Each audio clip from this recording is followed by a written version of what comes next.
मानवी हॉस्टल में रहती थी। गांव की इकलौती लड़की जिसे पढ़ाई की इजाज़त मिली थी। लेकिन जब वो अपनी मौसी की बेटी की शादी में शामिल होने के लिए आई तो गलती से गौतम के कमरे में चली गई, जो बिना शर्ट के खड़ा था। और इसी वक्त लाइट चली गई। अंधेरे में मानवी बुरी तरह हड़बड़ाई थी और इसी हड़बड़ाहट में गौतम के चौड़े सीने से जा टकराई। दो जवान जिस्म आपस में टकराए और आग बुरी तरह भड़क उठी। दिल की धड़कनें शोर मचाने लगीं। न चाहते हुए भी गौतम की सांसें गहरी हुई थीं, लेकिन उसने खुद पर काबू रखा और मानवी को खुद से अलग कर दिया। लेकिन तभी मानवी को अपने पैरों पर कुछ रेंगता हुआ महसूस हुआ। वो डर के मारे गौतम से दोबारा चिपट गई थी। अब गौतम का खुद को संभालना मुश्किल हो रहा था। उसके लब कांपने लगे थे मानवी के नरम वजूद को छूने के लिए। अभी वो कोई शरारत करता इससे पहले ही लाइट आ गई थी और दरवाज़ा खुल गया। वो गौतम के सीने से लगी खड़ी थी और गौतम के दहकते कांपते होंठ उसकी गर्दन पर रखे हुए थे। ये सीन हर किसी ने देखा था और फिर सोची समझी साजिश के तहत मानवी पर आरोप लगा दिया गया और सजा के तौर पर अनु की जगह उसे दुल्हन बना दिया गया। और शादी की पहली रात उसकी आंखों से आंसू बह रहे थे। कुछ ना करते हुए भी वो कसूरवार बन गई थी। उसने गौतम की आंखों में दहकती गुस्से की आग देख ली थी, लेकिन गुस्सा तो मानवी को भी कम नहीं था। वो गुस्से में आकर सब कुछ उतार फेंक चुकी थी कि तभी दूल्हा कमरे में दाखिल हुआ। लेकिन दूल्हा को देखते ही वो हैरानी से अपना सामान पैक करते हुए वो उस समय बिंदु और गौतम की प्रतीक्षा कर रही थी, जो थोड़ी ही देर में उसे लेने के लिए आने वाले थे। कुछ देर पहले ही बिंदु से उसकी फ़ोन पर बात भी हुई थी और बिंदु ने उसे आधे घंटे तक का इंतजार करने को कहा था। न जाने क्यों दिल की धड़कनों में एक अजीब सी उदासी घुली हुई थी। यूं तो वो अपने जज्बातों को समझने वाली और आत्मचिंतन करने वाली लड़की थी, लेकिन फिर भी जब से उसने गौतम की शादी की बात सुनी थी तब से वो अपने भीतर बढ़ती हुई बेचैनी को महसूस कर रही थी। ऐसा लग रहा था जैसे कोई कीमती चीज उससे दूर जा रही है। उसके कोमल और सादगी भरे स्वभाव को कौन नहीं जानता था। अपने रंग रूप की तरह वो दिल से भी बेहद मासूम थी और यही वजह थी कि उसके पिता ने उस पर विश्वास करके उसे पढ़ाई के लिए शहर भेजा था। वरना उनके कुल परिवार में किसी भी लड़की को इतनी छूट नहीं मिलती थी कि वो माँ बाप के बिना हॉस्टल में रहकर पढ़ाई करें। लेकिन मानवी की बात अलग थी। वो जूनापति जी की इकलौती बेटी थी और उनकी लाडली भी। उसने आज तक अपने पिता के मान को अपने सिर का ताज बनाकर रखा था। वो सब कुछ झेल सकती थी, लेकिन अपने पिता की झुकती हुई प्रतिष्ठा को नहीं देख सकती थी। गौतम उसके पापा के दोस्त वेद प्रकाश का बेटा था। कब दोनों एक दूसरे से प्यार करने लगे दोनों को पता न चला। घर वालों ने उनकी आंखों में एक दूसरे के लिए चाहत के रंग देख लिए थे और दोनों का रिश्ता बातों बातों में तय भी कर दिया था, लेकिन कोई विशेष रस्म नहीं हुई थी। बस बड़ों ने सोच लिया था दोनों की शादी करवा देंगे। बिंदु से मानवी की बहुत दोस्ती थी। गौतम से 3 साल छोटी बिंदु मानवी को अपनी सगी बहनों की तरह मानती थी। अभी भी वो अपने भाई के साथ उसे लेने आ रही थी। वो इन्हीं सोचों में डूबी थी जब वार्डन ने आकर बताया कि बाहर उसे लेने के लिए लोग आए हैं। चुपचाप उठकर उसने अपना बैग उठाया, आंचल को संवारा, कंधों पर शॉल ठीक की और खुद को आईने में एक आखिरी बार देखा। उसके सौंदर्य में कोई भी शौक की झलक उसे स्वीकार नहीं थी। वो अपने जज्बात किसी पर भी जाहिर नहीं करना चाहती थी, खासकर गौतम पर। वो सामान उठाकर बाहर आई जहां बिंदु और गौतम उसका इंतजार कर रहे थे। बिंदु से गले मिलते हुए उसे भीतर ही भीतर झिझक हो रही थी, क्योंकि गौतम पास खड़ा उसे गहरी नज़रों से देख रहा था। और पता नहीं गौतम की नज़रों में क्या था कि वो अंदर ही अंदर झिझकने पर मजबूर हो गई थी। नमस्कार दूल्हे भैया, कैसे हैं आप? माहौल की गंभीरता को हल्का करने के लिए उसने गौतम को चुटीले अंदाज में दूल्हा भैया कह दिया था, जबकि वो भी एक होंठ दांतों से कुचलते हुए उसकी ओर देखने लगा। मैं बिल्कुल ठीक हूँ, तुम कैसी हो? गौतम का लहजा गंभीर था, लेकिन उसमें वही पुरानी नरमी बनी हुई थी। मैं भी ठीक हूँ। बिंदु और गौतम के साथ वो गाड़ी में बैठकर घर के लिए रवाना हो गई। रास्ते में बिंदु उससे हल्की फुल्की तैयारियों की बातें कर रही थी, जिन्हें वो ध्यान और लगन से सुन रही थी, जबकि गौतम बस अपनी ही सोचों में चुपचाप गाड़ी चला रहा था, जैसे उसे आसपास से कोई मतलब ना हो। एक बार हालचाल पूछने के अलावा गौतम ने दोबारा मानवी से बात करने की कोशिश तक न की थी। यहाँ तक कि उसकी तरफ नज़र उठाकर भी नहीं देखा था, और ये बात मानवी को अंदर ही अंदर कचोट रही थी। वो तो गौतम की आंखों में अपने लिए मोहब्बत देखने की आदी थी, लेकिन अब उनमें बेगानापन नजर आ रहा था। और आता भी कैसे ना, वो तो किसी और की अमानत बनने जा रहा था। मानवी ने कितनी ही बार पलकों के कोने से नमी साफ करते हुए गौतम की चौड़ी पीठ को देखा था। वो समझ सकती थी कि उसके सब बदले बदले व्यवहार के पीछे क्या कारण है। उसे अच्छी तरह याद था जब वो गौतम की सबसे लाडली थी और घर में नखरे करते हुए फिरती थी। वो तो कभी भी उससे उकताता नहीं था, बल्कि पूरे हक से उसके नखरे उठाता। पता नहीं उन दोनों में ऐसी कौन सी डोर थी जो उन्हें एक दूसरे से अलग होने नहीं देती थी। यूं तो गौतम उससे उम्र में 6 साल बड़ा था, लेकिन फिर भी वो उसकी लाडली थी।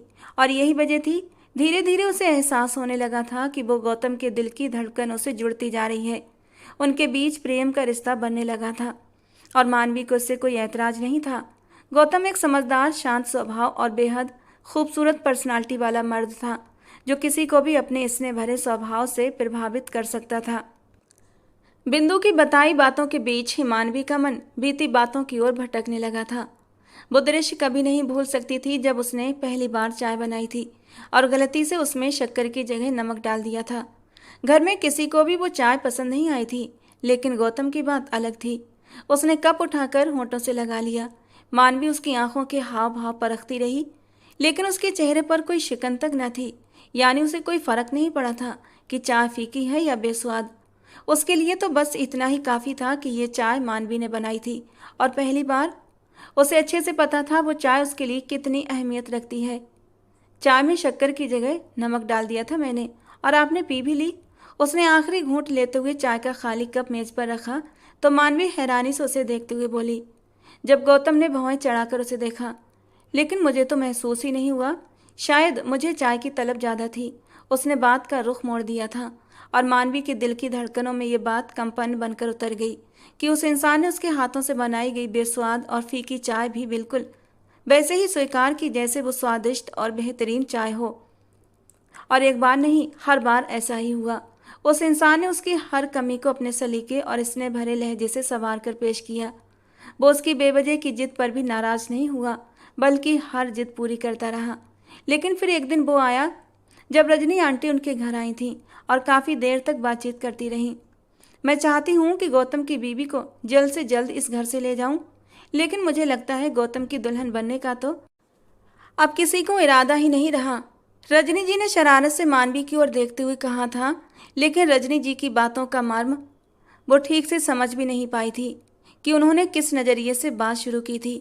और उन्हीं बातों के बीच जब मानवी ने सामने बैठी रजनी आंटी की ओर देखते हुए कह दिया, आंटी मुझे एक बात समझ नहीं आती, आखिर लड़कियों को शादी का इतना शौक क्यों होता है? माँ बाप जिसके पल्लू से बांध देते हैं, हंसी खुशी विदा होकर उसी के साथ चली जाती हैं। जो उनकी अपनी पसंद नहीं होती या उनका अपना कोई फ्यूचर नहीं होता। मुझे तो लगता है किसी अनपढ़ और गंवार लड़के से शादी करने से अच्छा है कि पढ़ लिख कर अपना भविष्य संवारा जाए। ये कहते हुए उसे ये अंदाजा नहीं था कि सामने बैठी रजनी देवी के चेहरे का रंग बुझने लगा था। शायद उन्होंने उसकी बात को गौतम से जोड़कर दिल पर ले लिया था और ये समझ लिया था कि मानवी की ओर से उनका रिश्ता साफ मना कर दिया गया है। लेकिन मानवी का ऐसा कोई इरादा नहीं था। वो गौतम की बात नहीं कर रही थी। वो तो लड़कियों की शिक्षा और उनके भविष्य को लेकर बात कर रही थी। मगर उसने कुछ और बातें भी कह दी, जिनके चलते रजनी जी नाराज होकर उठी और सीधे अपने घर आ गईं।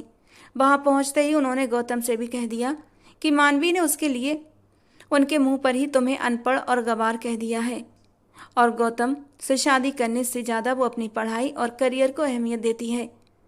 और तभी से गौतम ने मानवी से दूरी बना ली। उसके बाद वो कभी उसके करीब नहीं आया। वो अब एक औपचारिक और ठंडे व्यवहार का मालिक बन गया था, जैसे उसके मन में कोई नाराजगी या शिकवा पड़ रहा हो। लेकिन मानवी को इस पर यकीन नहीं आता था कि आखिर वो ऐसा बर्ताव क्यों कर रहा है। वो तो उसकी प्यार भरी नज़रों और उसके ध्यान की आदी हो चुकी थी, लेकिन उसे क्या पता था कि उसके अनजाने में कही हुई एक बात उसके दिल को कितना ठेस पहुंचा चुकी है। अब तक गौतम ने अपनी जुबान से कभी कोई इजहार नहीं किया था, लेकिन अंदर ही अंदर मानवी के मन में उसके लिए नरम भावनाएं पनपने लगी थीं। उसे लगने लगा था अगर वो दोनों एक दूसरे के करीब आ जाएं तो मिलकर एक खूबसूरत ज़िंदगी की शुरुआत कर सकते हैं। लेकिन उन्होंने कभी इस बारे में कोई बात नहीं की थी। सब कुछ बस नज़रों से होता और नज़रों पर ही रुक जाता। मानवी खुद भी इस बात को स्वीकार करती थी कि वो गौतम के लिए प्यार भरी नरम भावनाएं रखती है, लेकिन गौतम का बदला हुआ व्यवहार अब उसे पीछे हटने पर मजबूर कर देता। अब वो उसकी ओर ध्यान नहीं देता था, यहाँ तक कि उसके सजने संवरने पर भी उसकी नज़र नहीं जाती। जबकि पहले तो वो उसकी हर छोटी से छोटी बात को गौर से देखा करता। जब भी कोई कलर मानवी पर अच्छा लगता तो वो आंखों में शरारत भरकर उसे देर तक देखता रहता और फिर धीरे से उसके कान में सरगोशी करते हुए कहता, ये रंग तो शायद तुम्हारे लिए ही बना है। तुम बहुत खूबसूरत लग रही हो इस रंग में। जी चाहता है तुम्हें सामने बिठाकर हमेशा देखता रहूं। तुम्हारा दीदार मेरे दिल को सुकून देता है। और मानवी खिलखिलाकर हंस पड़ती। ये तो तुम हर कलर के लिए कहते हो गौतम। कोई एक कलर बताओ जो मुझ पर सूट करता है। तुम पर तो दुनिया के सारे कलर सूट करते हैं। तुम हो ही इतनी खूबसूरत, इतनी मासूम कि हर रंग तुम्हारा वजूद के साथ खुद को खुशकिस्मत समझने लगता है। और उसके चेहरे की रंगत हल्की गुलाबी पड़ जाती। लेकिन अब ना तो वो प्यार भरी सरगोशियां थीं और न वो शरारत झलकाती निगाहें। शायद गौतम के भीतर पनपी हुई नाराजगी अब बदगुमानी बन चुकी थी और उनके दिलों के बीच एक गहरा खालीपन भरने में सफल हो गई थी। और उन्हीं दिनों में जूनापति जी ने मानवी को हॉस्टल में रहकर पढ़ाई करने की इजाज़त दे दी। और ये उसकी ज़िंदगी का सबसे खूबसूरत पल था जिसे वो पूरी तरह से जीना चाहती थी। लेकिन गौतम ने उसे काफ़ी दूरी बना ली थी। अब तो उसके सामने भी नहीं आता था। उसे नहीं पता था कि गौतम ने ऐसा क्यों किया, लेकिन फिर भी वो उससे मिन्नतें करके गिड़गिड़ाकर अपनी मोहब्बत या अपने जज्बातों का इजहार नहीं कर सकती थी, क्योंकि मोहब्बत से ज़्यादा उसे अपनी सेल्फ रिस्पेक्ट प्यारी थी। और वैसे भी उन दोनों के बीच के जज्बात अभी इस हद तक नहीं पहुँचे थे कि वे एक दूसरे के बिना जी न सकें। अगर एक छोटी सी बात को आधार बनाकर गौतम मानवी से मुंह मोड़ सकता है तो फिर वो क्यों नहीं। वो भी पूरी तरह से अपनी पढ़ाई और हॉस्टल लाइफ की ओर ध्यान देने लगी और अपने सपनों को पूरा करने के लिए दिन रात मेहनत करने लगी। जबकि दूसरी ओर उसके हॉस्टल चले जाने के बाद गौतम की खुद बनाई गई सोचों ने उसे पहले से भी ज़्यादा गलतफहमी में डाल दिया। शायद रजनी जी को भी अब उसका आत्मविश्वास और खुद पर गर्व जताने का अंदाज अच्छा नहीं लगा था। इसीलिए उन्होंने भी अपने मन में ये बात बिठा ली कि अब वो कभी भी मानवी को गौतम की दुल्हन नहीं बनाएंगी, बल्कि अब उनका इरादा था कि अपनी बेटी की ननद को गौतम की दुल्हन बना दें। और रिद्धिमा भी गौतम को मन ही मन बहुत चाहती थी। कई बार रिद्धिमा के सामने ये जिक्र हुआ था कि गौतम का झुकाव मानवी की ओर है, जबकि उसे मानवी की खूबसूरती और उसकी शिक्षा से बहुत जलन होती थी, क्योंकि रिद्धिमा ने 10वीं के बाद पढ़ाई छोड़ दी थी और घरदारी में लग गई थी। और इस जलन को वो कभी भी अपने मन में दबाकर नहीं रख पाती थी, बल्कि खुलकर इसका इजहार भी कर दिया करती थी। लेकिन बदकिस्मती ये थी कि गौतम ने उसे भी अपनाया नहीं और रजनी जी की जिद के आगे हार मानते हुए कह दिया कि वो उसके लिए किसी पढ़ी लिखी लड़की का चुनाव करें। ये कहते हुए गौतम की आंखों के कोने गीले जरूर हुए थे। उसकी आंखों के सामने मानवी का चेहरा लहराया था। मानवी, तुम्हें खुद की काबिलियत पर कुछ ज़्यादा ही घमंड है। मुझे कम पढ़े लिखे होने का ताना देकर तुमने मेरे जज्बातों के साथ खिलवाड़ किया है, लेकिन याद रखना, अब गौतम रघुवंशी की बीवी तुमसे भी ज़्यादा पढ़ी लिखी होगी, तुमसे ज़्यादा काबिल, तुमसे ज़्यादा होशियार होगी। ये कहते हुए उसने अपनी आंखों की नमी छुपाई थी, लेकिन जिद में वो ये भूल गया था जिससे मोहब्बत की जाती है वो हमेशा के लिए दिल में बस जाते हैं। गुस्से की धुंध में भले वो चेहरे धुंधले हो जाते हैं, लेकिन पूरी ज़िंदगी हम उन्हें भुला नहीं पाते। और फिर मोहल्ले में ही उसके लिए अनु को पसंद कर लिया गया। अनु एक पढ़ी लिखी, संस्कारी और सुघड़ लड़की थी। सिर्फ पढ़ी लिखी नहीं, बल्कि देखने में भी वो काफ़ी खूबसूरत थी।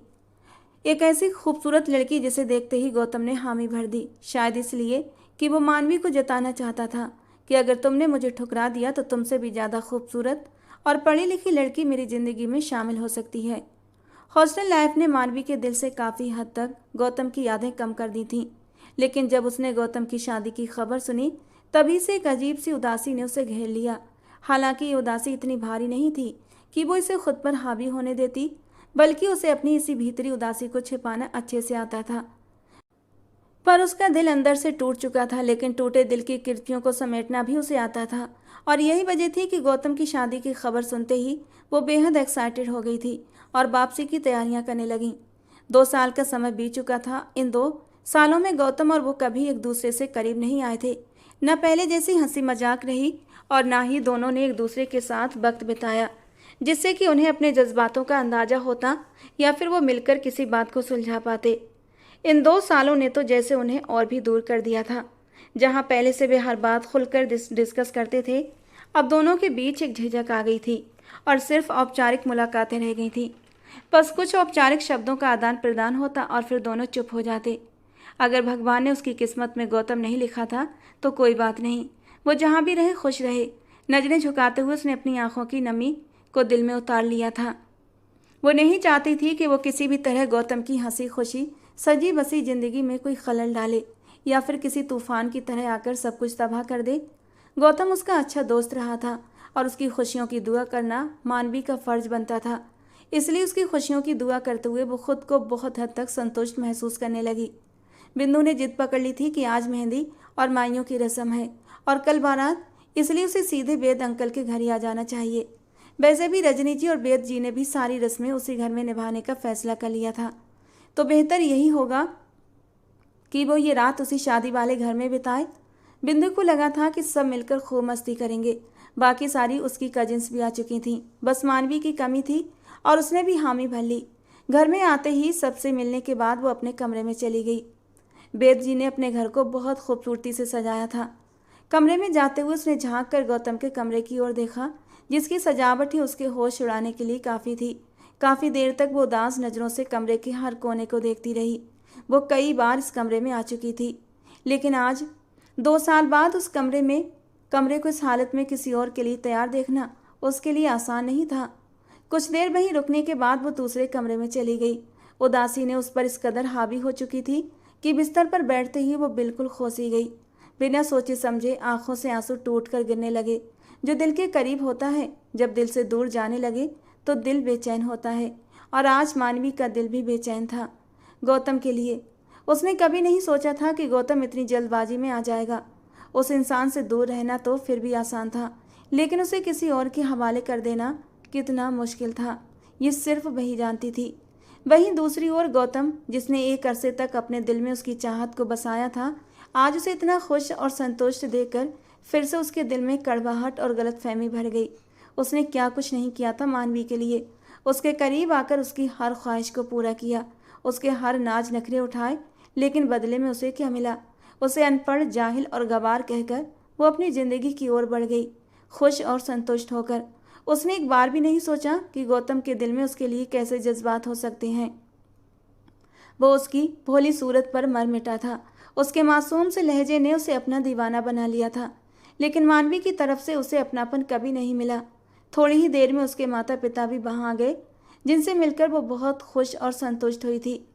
करीब 9 बजे से फंक्शन शुरू होना था, इसलिए 8 बजे ही ब्यूटिशियन को बुला लिया गया था। उसके लिए सारी खरीदारी उसकी माँ ने की थी और हमेशा की तरह उसे अपनी माँ की पसंद पर कोई ऐतराज़ नहीं था। खुशी खुशी उसने हर चीज़ को अपनाया और फिर खुद भी ब्यूटिशियन से तैयार होने चली गई। बिंदु के कमरे में ही सारी लड़कियों को तैयार किया गया और वो सबसे ज़्यादा खूबसूरत लग रही थी। अनारकली फ़्रॉक में वो किसी गुड़िया से कम नहीं लग रही थी। उसने अपने लंबे बालों में कर्ल डलवाकर कंधे पर खुला छोड़ दिया था। सारी लड़कियां आपस में मजाक और छेड़खानी कर रही थीं। हंसी मजाक के बीच तैयारी का वक्त कब निकल गया पता ही नहीं चला, और इसी दौरान रिद्धिमा लगातार उसकी ओर देखती रही। उसे समझ नहीं आ रहा था कि रिद्धिमा उसे इतनी चिढ़ती क्यों है। उसके दिल में इस बारे में कोई बात नहीं थी कि रिद्धिमा गौतम को पसंद करती है, लेकिन अब गौतम उसका भी नहीं था,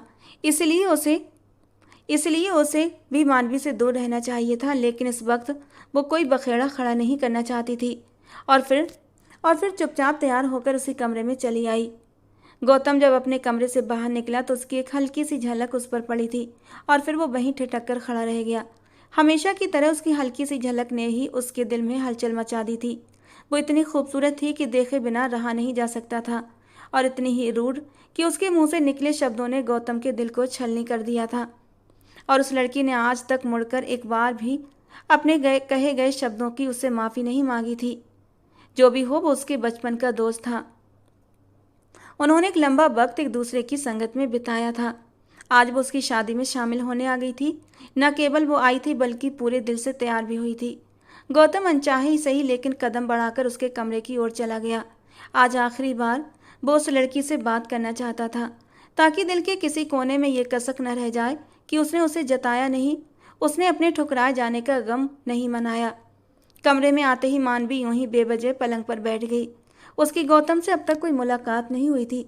बिंदु से ही उसे पता चला कि उसकी होने वाली भाभी का नाम अनु है, लेकिन वो उसे देखना चाहती थी। वो जानना चाहती थी कि गौतम की ज़िंदगी में आने वाली लड़की कैसी होगी। रजनी जी ने भी उससे मिलते हुए जैसे उसे जला दिया था कि गौतम के लिए एक पढ़ी लिखी लड़की लाई जा रही है। उसकी दुल्हन ने मनोविज्ञान में एमए किया है। उसका दिल चाहा कि रजनी को समझाकर बताए कि उस दिन उसने गौतम के लिए भी शब्द नहीं कहे थे, लेकिन अब क्या फ़ायदा। वो इस बहस में नहीं पड़ना चाहती थी, इसलिए मुस्कुराते हुए खुशी खुशी उनके पास से उठकर अपने कमरे में चली आई थी। पता नहीं लोग जुबान से फिसलती बातों को अपने ही अंदाज में कैसे तोड़ मरोड़ कर अपने दिलों में बदगुमानियां पाल लेते हैं।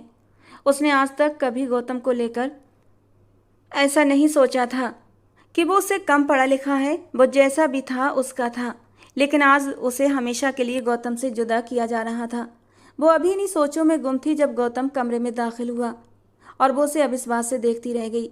ब्लैक ट्राउजर और ढीली ढाली सफ़ेद शर्ट में अपनी शानदार पर्सनालिटी के साथ वो उस पर जैसे कहर ढा रहा था, जबकि वो उसे शिकवा भरी निगाहों से देखती रही। वो धीरे धीरे उसके पास आता गया।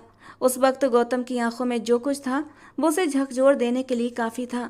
काश वो उसे समझा सकती कि दूसरों की बातों में आकर उसने किस तरह से उस पर बदगुमानी पाली थी कि एक पल में ही वो उससे दूर हो गया। एक बार भी उसने माफ़ी सफाई मांगने की कोशिश नहीं की।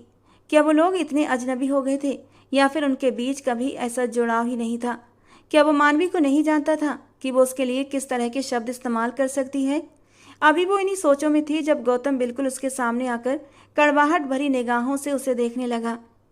क्या सोचा था तुमने कि तुम मुझे ठुकरा दोगी और मैं पागलों की तरह बर्बाद हो जाऊंगा? देख लो, मैंने खुद को संभाल लिया है। अब मैं तुम्हारी बराबरी की पत्नी लेकर आ रहा हूँ, तुमसे ज़्यादा पढ़ी लिखी और शायद तुमसे ज़्यादा खूबसूरत भी। वो किस कदर शक और ताने से उसे किसी और के मुकाबले खड़ा कर रहा था। मानवी की आंखें नम हो गईं, लेकिन वो आज गौतम के सामने हार मानकर उसे यह एहसास नहीं दिलाना चाहती थी कि कभी उसने भी गौतम के बारे में कुछ महसूस किया था। मेरी तरफ से आपने अपने दिल में बहुत सारी गलतफहमियां पाल ली हैं। शायद वक्त के साथ साथ ये गलतफहमियां दूर हो जाएं। फिलहाल तो मैं सिर्फ इतना कहूँगी, आपको नया साथ बहुत बहुत मुबारक हो। मुझे उम्मीद है इस बार आप इस साथ को आखिरी दम तक निभाएंगे। न जाने उसने किस दिल से ये कह दिया, जबकि गौतम उसे गमगीन निगाहों से देखता रहा। वो उस पर सिर्फ ताना कसने आया था, लेकिन इस बार वो उसके सामने आकर हार गया, टूट कर बिखर गया। आंखें बेचैनी से अपने महबूब को निहार रही थीं। तुमने मेरे साथ अच्छा नहीं किया मानवी, आखिर वो शिकवा कर ही गया। आप अपनी हार का बोझ मेरे कंधों पर नहीं डाल सकते गौतम। तुम इतनी मासूम क्यों बन रही हो? तुमने ही माँ के सामने मेरे रिश्ते से इनकार करके मेरे जज्बातों को ठेस पहुंचाई थी। तुम क्या सोचती हो कि तुम बहुत पढ़ी लिखी हो, तुमने सब कुछ पा लिया, बट तुमने गौतम को खो दिया है। वो उसे उसकी ज़िंदगी के नुकसान गिनवा रहा था, उसे जता रहा था कि उसने क्या क्या खो दिया है, लेकिन शायद वो ये नहीं जानता था कि उसने आज तक मानवी के सामने अपने किसी भी जज्बे का इजहार ही नहीं किया था। उसे एक बार भी ये नहीं बताया कि वो उसके दिल में क्या जगह रखती है और वो उसके साथ ज़िंदगी बिताने के सपने देखता है, जबकि आज वो किसी और की बातों में आकर उसे कह रहा था कि तुमने मेरे जज्बातों को ठेस पहुंचाई। वापस चले जाइए गौतम, अब आप किसी और के हो चुके हैं। अब ये बातें हमें शोभा नहीं देती, इसलिए इन बातों को करने का कोई मतलब नहीं। वो पलटने लगी तो गौतम ने सख्ती से उसका बाजू पकड़कर अपने करीब खींच लिया, इतना करीब कि मानवी का नाजुक वजूद उसके चौड़े सीने से लग गया और उस वजूद की नरमाहट गौतम के दिल की धड़कनों में शोर मचाने लगी। बेख्याली में उसने मानवी को थोड़ा सा अपने और करीब किया था। मानवी की नरम मुलायम सी धड़कनों का उभार गौतम अपने सीने पर अच्छे से महसूस कर रहा था। एक गहरा सांस लेकर उसने अपने जज्बात काबू करने की कोशिश की थी। एक पल हुआ करता था जब उस वजूद पर वो हक जताता था। उसे उम्मीद थी कि जवानी के ये फूल सिर्फ और सिर्फ गौतम के लिए हैं, और एक दिन आएगा जब इन फूलों की खुशबू और उनकी खूबसूरती पर सिर्फ गौतम का हक होगा। मानवी के दिल की हालत भी अलग नहीं थी, उसके दिल की धड़कनों में भी उथल पुथल थी। पहली बार ऐसा हुआ था कि वो गौतम के इतना करीब आई थी, और वो भी इस हाल में उसकी कमर में हाथ डाले वो उसके इतना पास कर चुका था कि उनकी सांसें एक दूसरे में घुलने मिलने लगी थीं। उसके थरथराते कांपते लबों को उसने अपनी उंगलियों से छू लिया था और मानवी के लबों से एक सिसकी निकली थी। आंखें बंद करके उसने इस स्पर्श को महसूस किया था। दिमाग कह रहा था अलग हो जाओ गौतम से, अब ये तुम्हारा नहीं किसी और का होने वाला है, लेकिन दिल उसके स्पर्श में डूब जाना चाहता था, उसकी बाहों में पिघल जाना चाहता था, सब कुछ भूलकर। मानवी, जब तुम मुझे किसी और के हवाले कर चुकी हो तो इन लबों की थरथराहट तुम्हारी बेचैनी को जाहिर क्यों कर रही है? उसके माथे से सिर टिकाते हुए वो हारी हुई नज़रों से उसे देखने लगा। तुम मेरी जिंदगी का वो नुकसान हो जिसकी भरपाई उम्र भर नहीं हो सकती। मैं तुम्हें खोने का दर्द जिंदगी भर सहता रहूंगा मानवी। उस दिन वो हार गया, लेकिन अब उस हार का कोई फायदा नहीं था। अब वो किसी और का था। छोड़िए मुझे गौतम, मैं आपके लिए अब अजनबी हूँ और आप मेरे इतने करीब नहीं आ सकते। उसने कहा तो वो होश की दुनिया में वापस लौटा और उसे खुद से दूर कर दिया। लेकिन अगले ही पल एक चूहा मानवी के पैरों को छूकर गुजर गया और मानवी चीख मारते हुए दोबारा गौतम से लिपट गई। कांपते होठों से वो कुछ बड़बड़ा रही थी और उन नरम होठों का स्पर्श गौतम अपने सीने पर महसूस कर रहा था। उसका मन बहकने लगा और उसने अपने होठ मानवी की गर्दन पर रख दिए। गौतम के गर्म होठों का स्पर्श मानवी को होश की दुनिया में लाया था और वो एक झटके से उससे दूर हुई थी। सिर्फ कुछ पल दोनों ने एक दूसरे की आंखों में देखा और फिर पलट गए। इन्हीं सोचों के साथ दोनों एक दूसरे से दूर होते चले गए कि अब ये दोनों एक दूसरे पर कोई हक नहीं रखते। अब वे दोनों एक दूसरे के लिए अजनबी थे और दो अजनबी एक दूसरे के करीब नहीं आ सकते। लेकिन वे ये नहीं जानते थे कि जलने वालों की नज़र उन पर पड़ चुकी थी। कमरे में आती रिद्धिमा, जो मानवी को सिर्फ अपने शब्दों से तकलीफ देने के इरादे से आ रही थी, उसने कमरे में गौतम को देखकर जैसे अंगारों पर लौटना शुरू कर दिया। उसे इस बात का सुकून था कि अगर गौतम उसे नहीं मिला तो मानवी को भी नहीं मिला। लेकिन उसे मानवी के सामने हारता हुआ देखकर वो सिर से पैर तक सुलग उठी थी। उसे ठुकरा देने के बाद भी वो मानवी के सामने हार रहा था। उससे उसकी संगत की मिन्नतें कर रहा था। उससे अपनी ज़िंदगी से चले जाने का नुकसान सुना रहा था। उसने तुरंत मोबाइल निकालकर उन दोनों को कैप्चर कर लिया। वो उन दोनों को भरी महफिल में जलील और बदनाम करना चाहती थी। और उसके बाद शायद गौतम न मानवी को मिलता और ना ही अनु को, बल्कि उसकी किस्मत में रिद्धि आ जाती और वो उसे अपना नसीब मानकर समेट लेती। क्योंकि रिद्धिमा इतना तो जानती थी, जब ये सच्चाई सामने आएगी तो अनु कभी भी गौतम के साथ शादी नहीं करेगी और मानवी के साथ रजनी जी कभी गौतम को जुड़ने नहीं देंगी। बीच में बची रिद्धिमा, यानी सारे खेल में रिद्धिमा की जीत होनी थी। और ये सोचकर रिद्धिमा मन ही मन मुस्कुराई थी। गौतम का साथ रिद्धिमा के लिए सबसे बड़ी अहमियत रखता था। वो उसे चाहे किसी भी रूप में मिल जाता, लेकिन उसे पाना वो अपनी खुशनसीबी समझती थी। उन दोनों की तस्वीरें लेने के बाद रिद्धि का इरादा था वो उन्हें अनु को दिखाएगी और उसके बाद फिर वो भी इस रिश्ते से इनकार कर देगी। गौतम को बाहर आता देख वो जल्दी से एक साइड में हो गई, जबकि अपने ही जज्बातों में डूबा गौतम रिद्धि की ओर ध्यान दिए बिना कमरे की बाहर चला गया था। मानवी भीगी आंखों के साथ वहीं बिस्तर पर बैठ गई। अच्छा ही हुआ कि गौतम ने कभी उसके सामने अपने जज्बातों का इजहार नहीं किया था, और आज जब किया भी तो इस तरह कि वो उसे तोड़ देने में पूरी तरह कामयाब हो गया था। अपने दिल में फैली उदासी को अब वो खुद पर हावी नहीं होने दे रही थी, लेकिन अब वो उदासी उस पर पूरी तरह छाने लगी थी। इतनी शिद्दत से दिल पर वार हुआ था कि वो काफ़ी देर तक यूं ही बैठी रोती रही। गौतम, तुम भी नहीं जानते कि तुम मेरी वो कमी हो जिसकी भरपाई उम्र भर मुमकिन नहीं। ये कहते हुए उठी और अलमारी से शॉल निकालने लगी। शॉल को अच्छी तरह कंधों के इर्द गिर्द लपेट कर वो बाहर की ओर चल पड़ी। अब इस समारोह में उसका दिल नहीं लग रहा था। उसने बाहरी गेट की ओर कदम बढ़ा दिए, जबकि किसी ने भी उसकी ओर ध्यान नहीं दिया था, सिवाय खिड़की से देख रहे गौतम के। लेकिन उसे अंदाजा नहीं था कि वो इस समय कहाँ जा रही है। काफ़ी देर तक वो उसे देखता रहा, यहाँ तक कि वो मुख्य दरवाजे से बाहर निकल गई। और फिर वो काफ़ी देर तक उसके आने का इंतज़ार करता रहा, लेकिन वो वापस नहीं आई। और फिर वो भी उसके पीछे कमरे से बाहर निकला। वो उसे देखना चाहता था, जानना चाहता था कि वो कहाँ चली गई। शायद उसने अपनी बदगुमानी और तलखी में कुछ ज़्यादा ही कठोर शब्द कह दिए थे, जो उस मासूम लड़की के दिल पर जख्म बनकर उतर गए थे। वो बाहर नहीं थी। काफ़ी देर तक वो इधर उधर उसे ढूंढता रहा, लेकिन वो कहीं भी नहीं दिखी, जब तक उसके दोस्त नहीं आ गए और वो उनसे बातों में उलझ गया।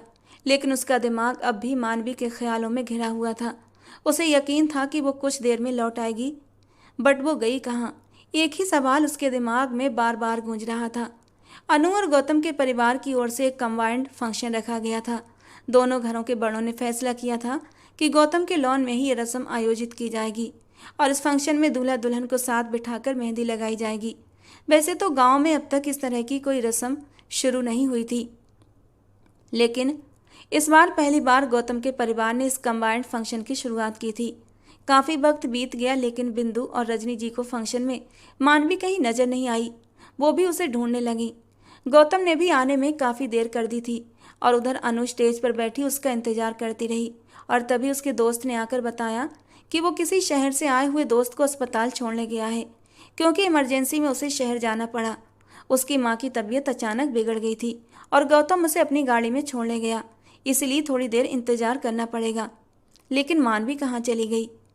अचानक बिंदु ने पूछा तो रिद्धिमा चौंक कर उसे देखने लगी। उसके दिल में हलचल मचने लगी। कहीं ऐसा तो नहीं कि गौतम और मानवी दोनों ही चले गए हों? लेकिन वो अभी इस बात का जिक्र नहीं करना चाहती थी। जब कुछ देर और बीती और गौतम की गाड़ी अंदर आई तो वो जल्दी से गाड़ी से उतरा और साइड डोर खोलते ही मानवी अपनी शॉल संभालते हुए बाहर निकली। रसम में मौजूद सभी लोगों का रुख उनकी तरफ था। गौतम को पहली बार खतरे की घंटी बजती हुई महसूस हुई। मानवी उसे रास्ते में ही एक मंदिर के पास से आती हुई दिखाई दे रही थी, तो उसने बिना कुछ कहे गाड़ी उसके सामने रोक दी। और मानवी, जो पहले तो बैठने से इनकार करने लगी, लेकिन काफ़ी देर हो चुकी थी और अंधेरा भी बढ़ने लगा था तो उसे डर लगने लगा, इसलिए वो चुपचाप गाड़ी का पिछला दरवाज़ा खोलते हुए उसमें बैठ गई थी। दोनों के बीच कोई बात नहीं हुई थी। दोनों अपने अपनी मानसिक उलझनों में खोए हुए थे। ना ही गौतम ने मानवी से पूछा कि वो कहाँ थी और ना ही मानवी ने गौतम से कोई सवाल किया। लेकिन इस वक्त दोनों को एक साथ देखकर जितने भी सवाल उठ रहे थे उनका जवाब देना अब बहुत ज़रूरी हो गया था। तुम दोनों कहाँ चले गए थे? क्या तुम्हें नहीं पता था कि रस्में शुरू होने वाली हैं?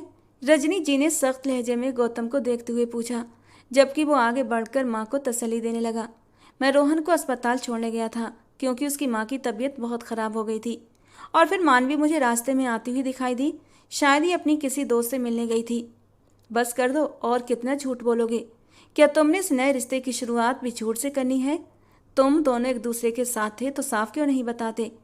रिद्धिमा ने महफिल के बीच आकर एक नई आग भड़काई थी, जबकि अन्नू और उसके परिवार समेत सभी लोग हैरानी से रिद्धि को देख रहे थे। ये तुम क्या कह रही हो रिद्धि? चुप रहो, मैं खुद गौतम से पूछ रही हूँ। रजनी जी को रिद्धि का इस तरह बीच में आकर गौतम पर ताना मारना बिल्कुल भी पसंद नहीं आया, जबकि गौतम ने भी सख्त नज़रों से रिद्धि को और देखा था। मैं झूठ नहीं बोल रही मौसी जी, मेरे पास सबूत हैं। अपने मोबाइल से तस्वीरें निकाल कर उसने रजनी जी के सामने रख दी। अब आप अपनी आंखों से देख लें कि ये दोनों एक दूसरे के कितना करीब थे। और जब कमरे में भी इनका मन नहीं भरा तो बाहर। इससे पहले कि वो कुछ और कहती, गौतम गुस्से से उसके पास बढ़ा और उसके हाथ से मोबाइल छीनते हुए उसकी आंखों में घूर कर देखने लगा। खबरदार, अगर तुमने मानवी के किरदार के बारे में एक शब्द भी कहा तो मैं ये भूल जाऊंगा कि तुम इस घर में मेरी बहन की नंद की हैसियत से हो और मेहमान बनकर मेरी शादी में आई हो।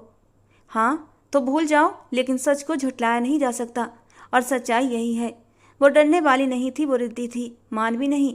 उसके चलते हुई जबान से निकला जहर किसी के रोके नहीं रुकता था और वही जहर अब सबके दिमाग में उड़े रही थी। उसने जल्दी से वो सारी तस्वीरें रजनी जी और फिर बेद जी को दिखाते हुए उन्हें ये यकीन दिलाने की कोशिश की कि ये दोनों कमरे में एक दूसरे के साथ गलत हरकतें कर रहे थे और फिर दोनों घर से बाहर चले गए। उन्हें सवाल किया जाना चाहिए कि वो दोनों आखिर कहाँ थे। अब वो एक ऐसे झमेले में फंस चुका था जिसका अंदाज़ा उसे नहीं था, जबकि मानवी की आंखों से बेआवाज़ आंसू बह रहे थे। वो खुद को बेकसूर साबित करना चाहती थी, लेकिन होंठ जैसे सी गए थे।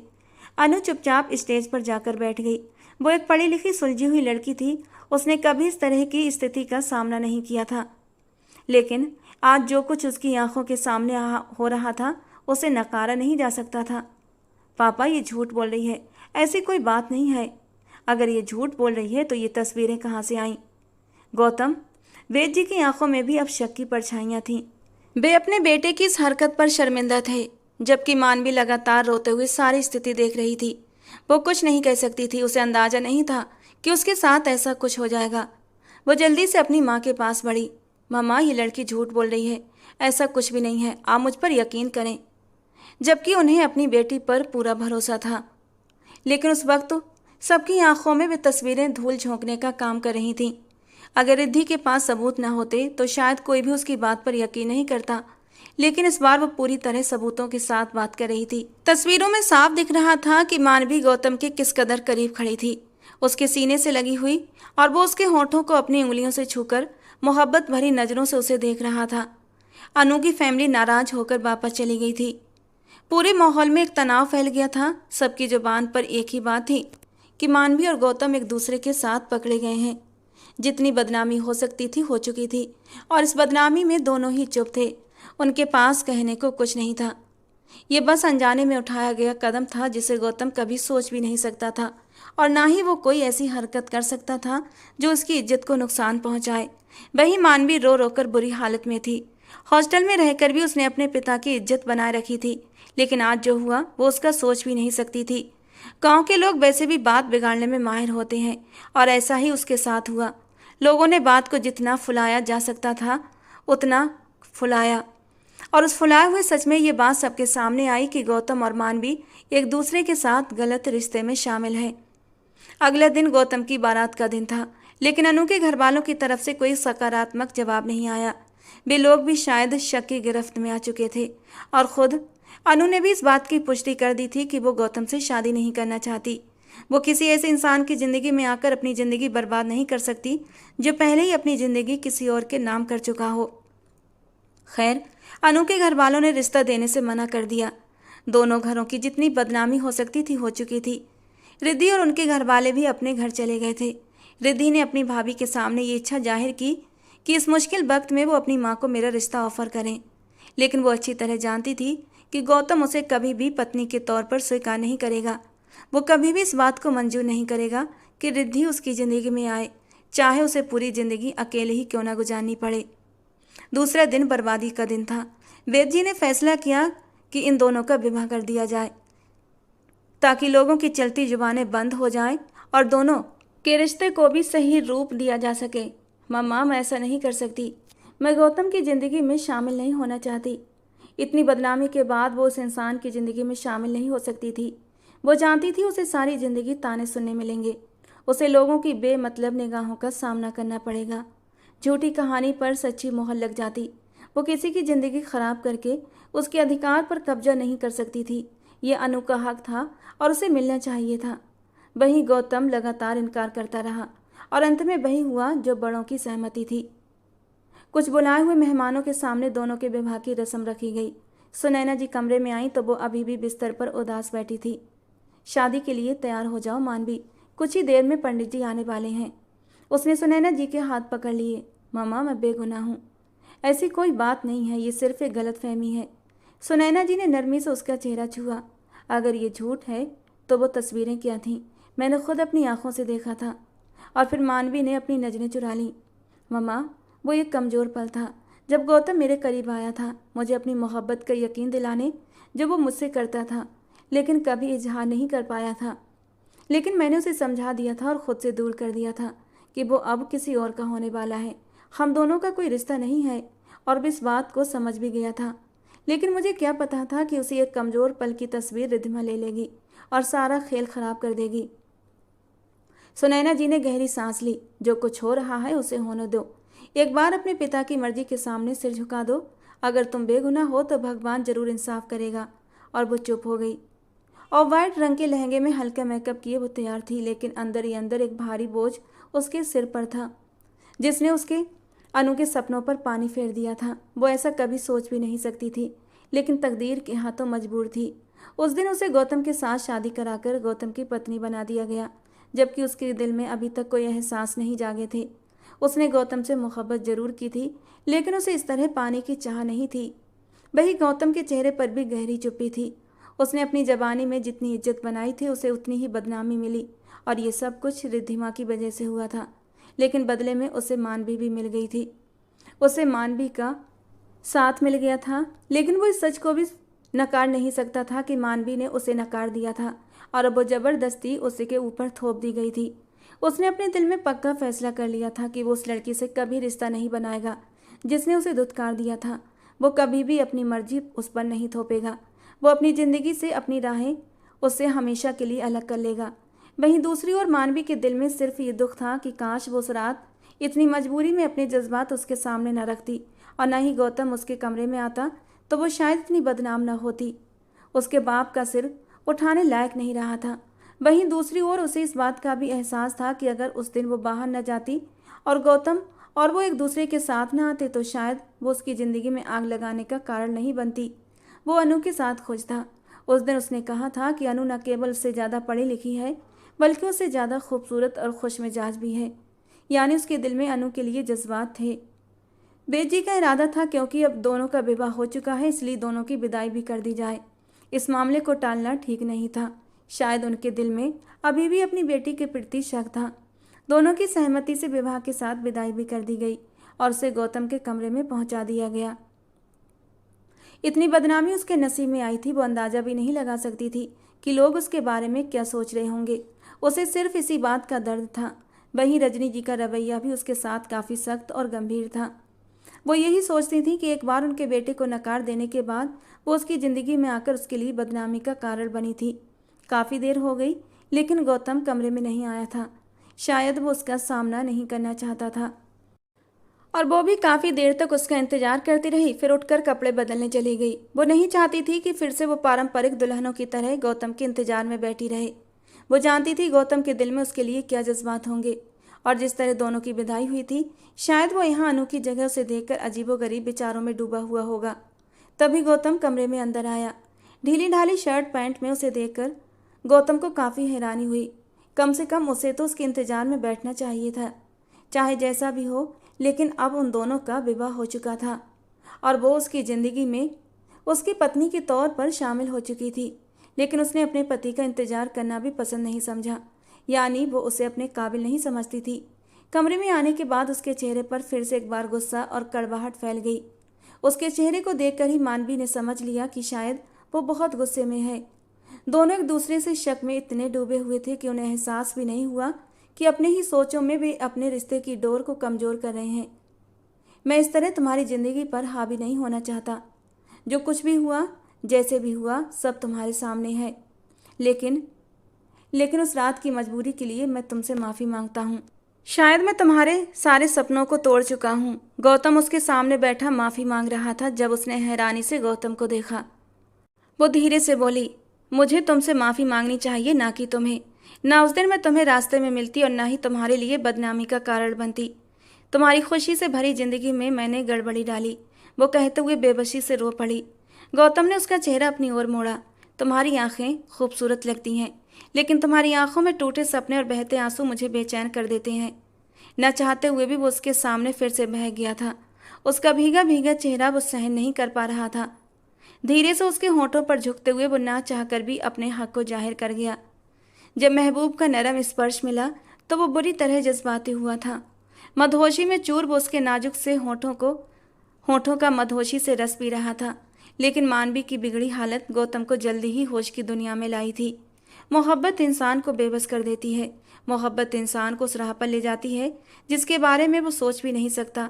और यही मोहब्बत की मजबूरी थी कि चाहे जैसे भी हालात हों, वो उसे मिली। लेकिन उसे देखकर वो खुद को कंट्रोल में नहीं रख पा रहा था। गौतम की इतनी नज़दीकियां उसे बेचैन कर रही थीं। वो डरती नहीं थी और ना ही उसे खुद से दूर धकेलना चाहती थी। लेकिन फिलहाल वो अभी इस सब के लिए तैयार नहीं थी। अभी तक वो यही सोच रही थी कि उसने अनु के साथ अन्याय किया है। उसकी हालत को देखकर गौतम भी उसे दूर हो गया। शायद उसे पता चल चुका था कि वो इस सब के लिए तैयार नहीं है और वो खुद भी उसके साथ रिश्ता कायम नहीं करना चाहता था। सॉरी, मैं जज्बातों में बह गया था। नजरें चुराते हुए वो मानवी से सॉरी कर रहा था और आंखों की नमी पोंछते हुए मानवी अपने होठों को उंगलियों से छू रही थी, जहां गौतम ने अपनी मोहब्बत की शिद्दतें इतनी जोर से लुटाई थीं कि उसके होठों पर जलन होने लगी थी। वो सोने के लिए लेट गया और जल्दी ही नींद की वादियों में डूब गया।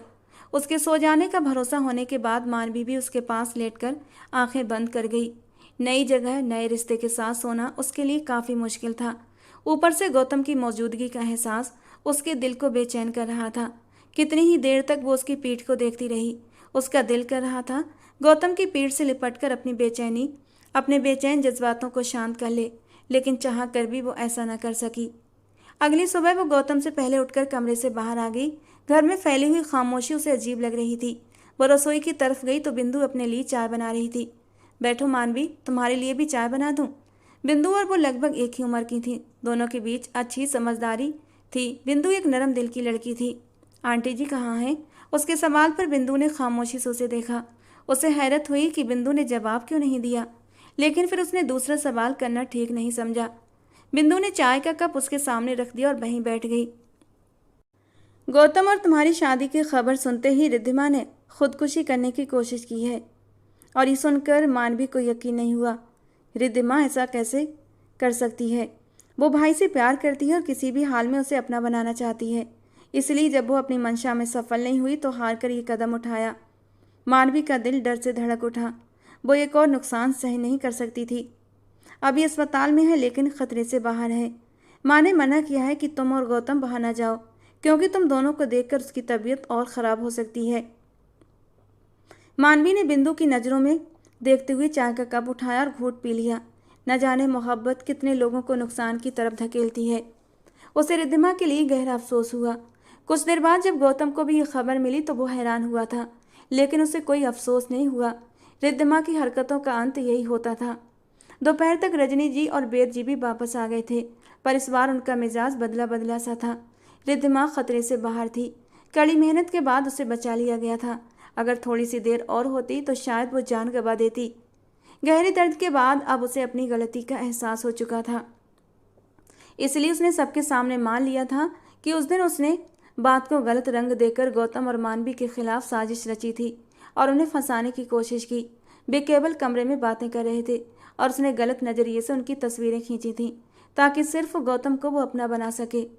वो जानती थी कि गौतम मानवी को नहीं अपनाएगा, क्योंकि मानवी ने उसे ठुकरा दिया है और जब अनु उसे ठुकराएगी तो उसके पास कोई विकल्प नहीं बचेगा।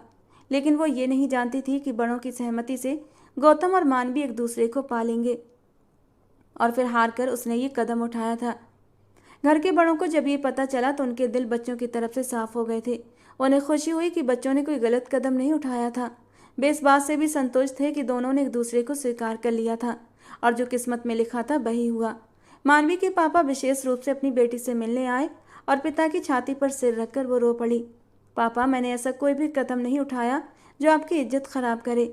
उन्होंने धीरे से उसके माथे पर अपने होंठ रखे। मुझे अपनी बेटी पर पूरा भरोसा है।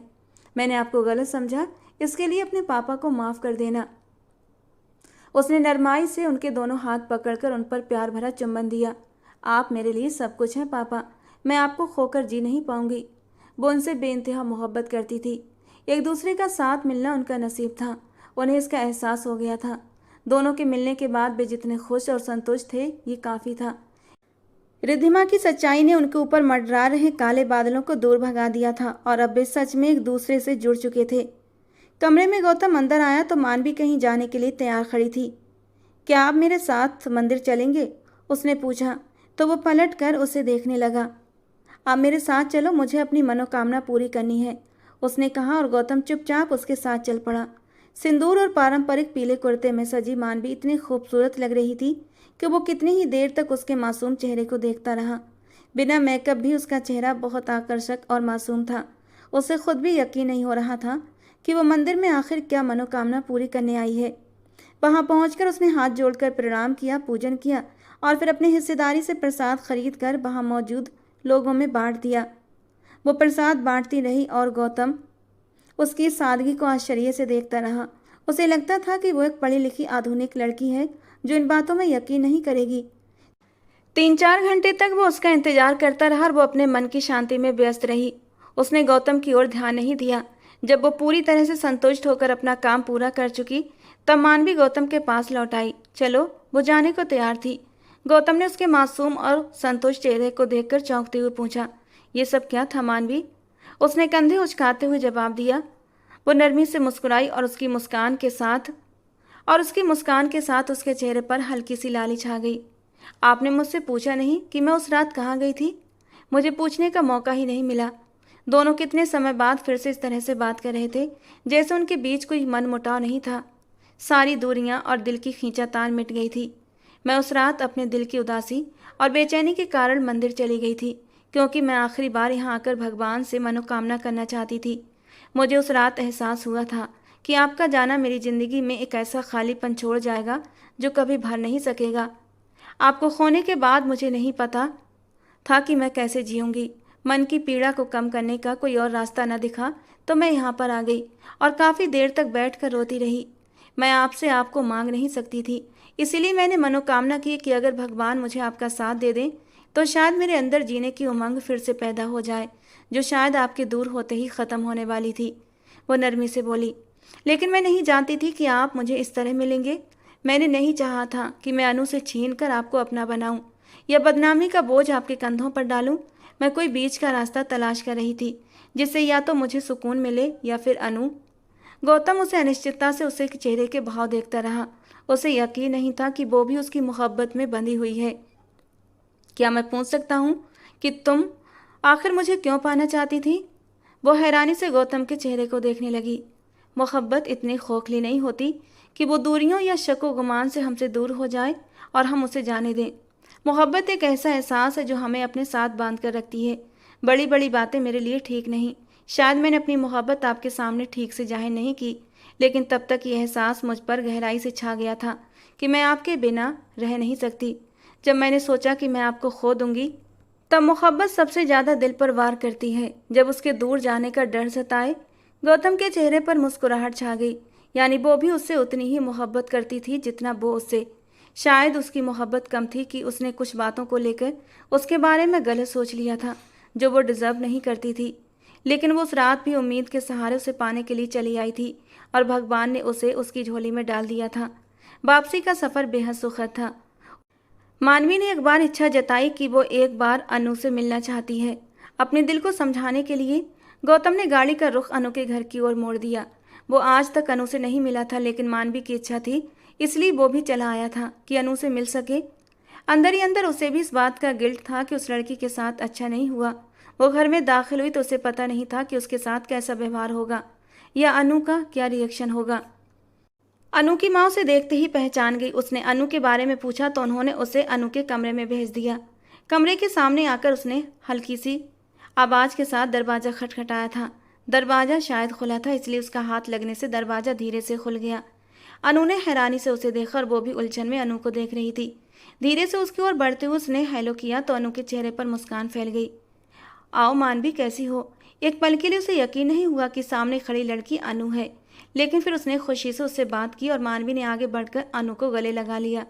उसने तो सोचा था उससे कहीं बेहतर और आत्मविश्वास से भरी हुई थी। बिस्तर पर बैठते हुए उसने मानवी की ओर देखकर कहा, मैं आपसे माफ़ी मांगने आई हूँ। रिद्धिमा ने सब कुछ सच को स्वीकार कर लिया है, सब कुछ सच बता दिया है। मेरा ऐसा कोई इरादा नहीं था, लेकिन शायद किस्मत में यही सब लिखा था। अनु का चेहरा पूरी तरह शांत और आत्मविश्वास से भरा था। उसने धीरे से अपना हाथ मानवी के हाथ पर रख दिया। मोहब्बत पाना कोई अपराध नहीं है मानवी। मैंने तुम्हारी आंखों में गौतम के लिए प्यार देखा था और शायद उसकी आंखों में भी खो देने का डर था। मैं उसे ज़्यादा नहीं जानती। ये रिश्ता हमारे माता पिता की मर्जी से तय हुआ था, लेकिन अगर हम एक दूसरे को पाते तो शायद हमें वो मकाम नहीं मिलता जो अब दोनों को खो देने के बाद आपको मिला है। अब हम हमेशा एक दूसरे का सम्मान करेंगे, लेकिन शायद तब हमारे दिलों में एक अजीब सी लड़ाई छिड़ी रहती। उसकी आंखें नम हो गईं। मैं गौतम से प्यार करती थी, लेकिन अपने जज्बात व्यक्त करने में देर कर दी। मैं नहीं चाहती थी कि वो मुझे इस तरह मिले। अगर भगवान ने उन्हें तुम्हारी तकदीर में लिखा था तो मैं उस पर सब्र करती। अनु को सामने बैठी मासूम सी लड़की पर गहरा दया आ गई। शायद वो इस गिल्ट में थी कि उसने गौतम के साथ अच्छा व्यवहार नहीं किया। मोहब्बत जाहिर करने में कभी देर नहीं करनी चाहिए। किस्मत कभी कभी तुम्हें उस इंसान से छीन कर किसी और की गोद में डाल देती है। नसीब हर बार तुम्हारे साथ नहीं रहता। अगर तुमने अपनी मोहब्बत पा ली है तो अब उसे जाहिर करो ताकि वो फिर से शक की नज़रों में ना आए। उस दिन उसके दिल का सारा गम अनु से मिलने के बाद साफ हो गया। वो इतनी खुश और संतोष थी कि पूरे रास्ते गौतम का हाथ पकड़े रही। अनु सच में बहुत अच्छी लड़की थी। गौतम को ये जानकर काफ़ी खुशी हुई और सबसे ज़्यादा खुशी इस बात की थी कि वे दोनों एक दूसरे को पाने के बाद हर गिल्ट से मुक्त थे। शायद किस्मत ने उन्हें एक दूसरे के साथ इसी तरह मिलाना था। उस रात वो फिर से गौतम के लिए तैयार हुई थी, क्योंकि अब गौतम से दूर जाने का सवाल ही पैदा नहीं होता था। वो गौतम के साथ अपने रिश्ते की नई शुरुआत चाहती थी। उसकी बाहों में समाकर अपने आप को हर चिंता से मुक्त करना चाहती थी। एक बार फिर गहरी लाल रंग की साड़ी में हल्का फुल्का मेकअप करके वो उसकी दुल्हन बनी, उसकी प्रतीक्षा कर रही थी। गौतम खुशी और आश्चर्य के साथ मुस्कुराया था। वो उसके करीब आकर बैठा, शौक से भरे अंदाज में उसकी तरफ देखते हुए मानवी ने अपना हाथ आगे बढ़ाया। सबसे पहले मुझे मेरी मुँह दिखाई दो। उस दिन भी आपने मुझे मुँह दिखाई नहीं दी थी। गौतम मुस्कुराते हुए अपना हाथ उसके हाथ पर रख देता है। मैं पूरी तरह से तुम्हारा हूँ, अपने जज्बात की आखिरी हद तक, अपने दिल की गहराइयों से और अपनी सारी मोहब्बत और अधिकार के साथ। वो मुस्कुराते हुए उसकी आंखों में देख रही थी, जहाँ पूरी दुनिया की चमक समा गई थी। मैं अब तुम्हें खोना नहीं चाहती। तुम मेरी वो मोहब्बत हो जिसे पाने के बाद मैं किसी भी नुकसान का शिकार नहीं हो सकती। कहते हुए उसने अपना सर गौतम के कंधे से टिका दिया और गौतम ने उस नाजुक सी लड़की को अपनी पनाहों में समेट लिया। अपने होठों से उसके नाजुक वजूद को छूते हुए उसके अंदर तक सुकून उतर चुका था। गौतम की गर्म सांसों में मानवी का वजूद पिघलता जा रहा था। धीरे धीरे वो उसे हर पर्दे से आज़ाद कर गया और मदहोशी में उसकी धड़कनों को छूते हुए वो साइड लैंप ऑफ कर गया। वो रात मिलन की रात थी। मीठी मीठी सरगोशियों और सिसकियों से माहौल को और भी रोमांटिक बना रही थी। दोनों ने एक दूसरे को पा लिया था। एक दूसरे का साथ ही उनके लिए जीवन की सबसे बड़ी दौलत था। मोहब्बत जाहिर करने में कभी देर नहीं करनी चाहिए। मोहब्बत हर बार चमत्कार नहीं करती, उसे पाना पड़ता है, उसे थामना पड़ता है। अपने दिल में मौजूद एहसास और जज्बात को समझते हुए, उस धड़कते हुए दिल के साथ जिस पर सिर्फ उसी का नाम लिखा हो, जो आपकी धड़कनों पर राज करता हो। दोस्तों, आज की हमारी कहानी आपको कैसी लगी कमेंट बॉक्स में ज़रूर बताना। पसंद आई हो तो प्लीज़ लाइक करना। रोज़ एक नई और रोमांटिक कहानी के लिए हमारे चैनल को सब्सक्राइब करना। मिलते हैं दोस्तों अगली कहानी में।